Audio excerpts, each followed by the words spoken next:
आज आपण खपली गव्हाची खीर बनवणार आहोत।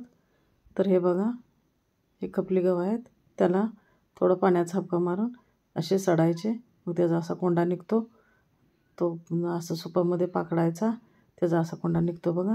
मग हे गहू भिजत एक पाण्याने धुवून घ्यायचे आणि नंतर 3 तास भिजत घालायचे। असे हे भिजवायचे, छानपैकी भिजतात। 2 तांबे त्यात पाणी घालायचं। हे गहू भिजवलेलाच एक तांबे आहे, कुकरला शिट्टी काढायची। हे बघा 7 शिट्ट्या काढल्यात। हे एवढं असं घालायचं सगळं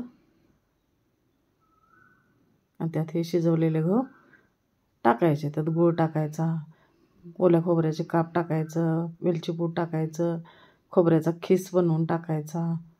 आणि हे बघा, आता खाण्यासारखी आपली गव्हाची खीर, खपली गव्हाची खीर तयार आहे। त्यात दूध टाकायचं, तूप टाकायचं आणि आता खाण्यासाठी तयार आहे बघा, रेडी आहे।